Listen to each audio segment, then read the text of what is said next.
আসসালামু আলাইকুম ভিউয়ার্স, অনেক দিন পরে একটা ভিডিও করতে আসলাম। এখন এখানে রান্নার জন্য আজকে যা যা রান্না করব, এখানে রান্না করব হচ্ছে একটা সবজি রান্না করব। তার জন্য আমি প্রথমে রসুন পেস্ট দিয়ে নিলাম, রসুনগুলো একটু ভেজে নেব। তারপর দিয়ে দিলাম বেশ কিছু কাঁচামরিচ, তারপর পেঁয়াজ কুচি দিয়ে টমেটো দিয়ে দিলাম, দিয়ে এখন এগুলো আর একটু ভেজে নেব।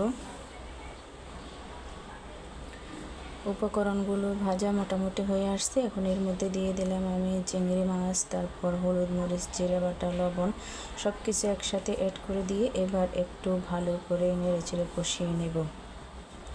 এই যে কষানো হয়ে আসছে, পুরো তেল উঠে গেছে। এখন এর মধ্যে দিয়ে দিলাম কেটে ধুয়ে রাখা লতি।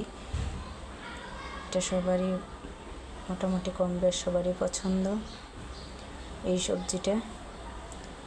এই যে হাফ সিদ্ধ হয়ে গেছে, প্রায় শেষ পর্যায়ে। এখন দিয়ে দিলাম আমি ধনেপাতা কুচি, টমেটো আগেই দিয়ে ফেলেছি, ধনেপাতা দিয়ে দিলাম। রান্না শেষ।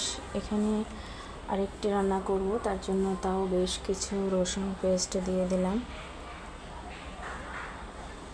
দিয়ে একটু রসুনগুলো ভেজে নেব। দিয়ে দিলাম কাঁচামরিচ, পেঁয়াজ, কাঁচামরিচ, টমেটো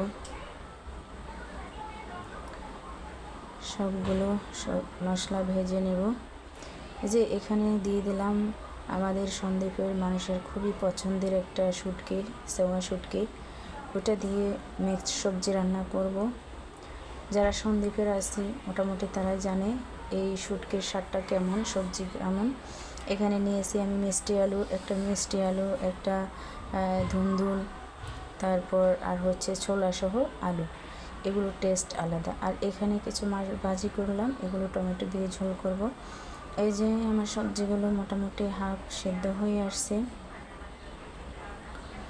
এখন ধনেপাতা দিয়ে আর একটু সিদ্ধ হয়ে গেলে নামিয়ে ফেলবো।